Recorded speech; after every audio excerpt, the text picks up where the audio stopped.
How's it going, YouTube? Gonna make a little update video on the 125. Now, last time I had a little incident with some of the fish.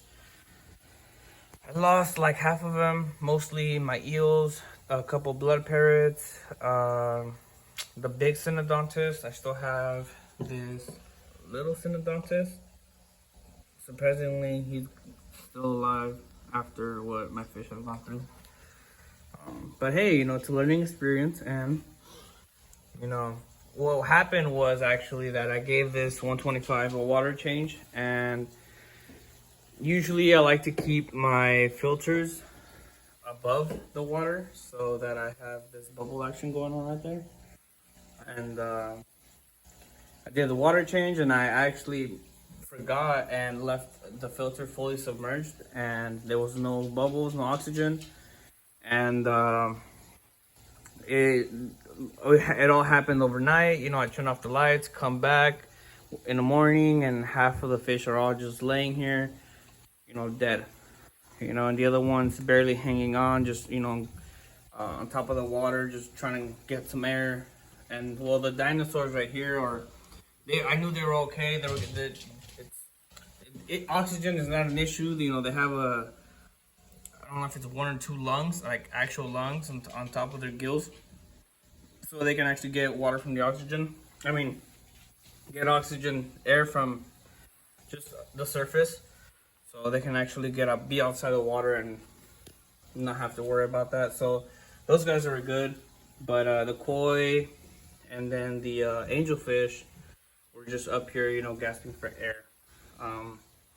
Surprisingly, this angelfish, the fins, the water, after that happened, I took out all the eels and all the dead fish. The water got so green. It just got so green, to the point where the angelfish's fins were rotting almost till the point where he had no fins. And he's actually still recovering, because angelfish and their fins, they have pretty long and big fins.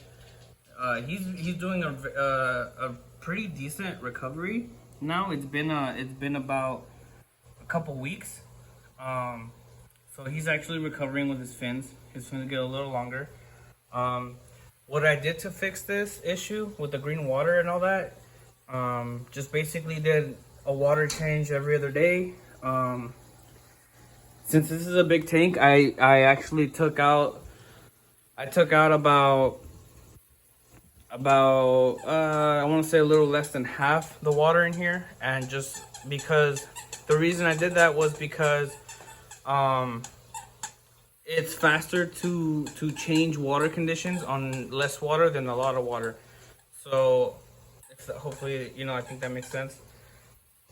So for example, on a 10-gallon, water parameters can change way faster than the 125. It takes longer for a bigger tank for the parameters to change rather than a smaller tank. So I left it at less than half, and just start doing a water change every other day. Just slowly, but in a sense rapidly, doing water changes and trying to make the water condition better. It took me about, I don't know, I want to say like 3 days before the water actually started clearing up. It got so bad I couldn't even see the back of the tank. I couldn't even see the core back there. And I wish I could have recorded, but it's just I had to get in here and start doing water changes and monitor my fish, and I couldn't think about making a video on it. But the lesson learned, definitely next time I do a water change or any kind of adjustments in the tank, gonna be making sure that I leave everything how it is, meaning with my oxygen and all that good stuff. But just trying to give you guys an update. I have bought some fish already.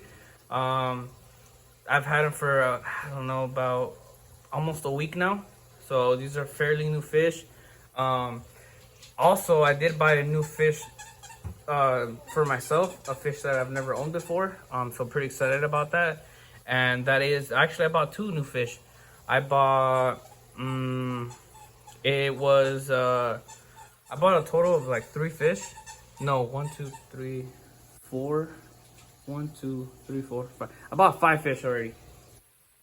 So one of the fishes I bought was, let me see if I can find them, was a red biker, another red biker. Since my other one died, he was a little guy.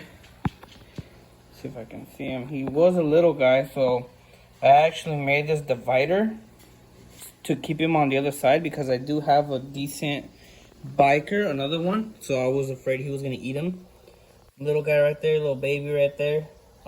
Surprisingly enough, these guys right here, actually, they don't mess with them. They don't even nip at him, nothing. Despite him being a little bit smaller than them. So there he is. Cool little guy. Look at that guy. See? So that's what I mean. They're okay. They're doing fine. So there's that little guy. And then I also bought a rope fish, which is new to me. I've never owned a rope fish before. So I'm pretty excited. I actually don't know where he's at. He was just out here right now. I got a rope fish. I also bought, yes, I know, a third. This is my third now. Black ghost knife fish. Sadly, my first one was getting at a decent size. Then I had an incident with the weather. Had to move and all this stuff. Lost a whole bunch of fish. Black ghost being one of them. The second time was more of my fault. But nonetheless, third time's a charm, you know. I wasn't gonna buy him, but I really, you know, I really want to grow one now. I really know what he's about. I haven't had a chance to fully experience a black ghost knife, and so we're giving it another shot. And he already ate, actually. He's been eating. Also, we have a clown knife fish right there. So he's the little guy in there. He's bigger than the other one, than the black ghost. But my first time owning a clown knife. Now I am struggling with feeding him a little bit. I haven't seen him eat. So I would appreciate some tips on feeding this guy. And then also got a fire eel, another fire eel, because my other fire eel died. Viola, I lost her. Actually, out of my 5 eels that I had, I was only able to keep one. One of them lived, which was the zigzag eel, I think is what it is. And I'm not sure where he's at, but the zigzag eel was the one that lived also out of my 5 eels, which I don't even know where he's at. And the ropefish is gone. I don't know where he's at either. So yeah, 5 new fish. Pretty excited about it. And just to give you guys a little update on what's going on with the 125 to my loyal subs. I'm probably gonna do a feeding video tonight just to show you guys kind of what's going on and how I feed my fish. So it's kind of quiet now, and I'm slowly adding water to the tank. Probably add a bucket every other day. Or I'll do a little water change. I'll take 1 bucket out and I'll throw like 2 or 3 buckets in.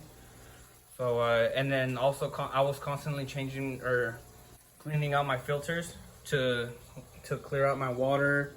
I added another little filter over there, and just to speed up that process on cleaning up my water, because my water quality was horrible. But yeah, I'm at 10 minutes now, so I'm gonna cut it out and make that video hopefully later tonight on the feeding. And I don't know how this angelfish is still going strong, but he's doing pretty good. A little decent angelfish now. All right, guys. See you guys.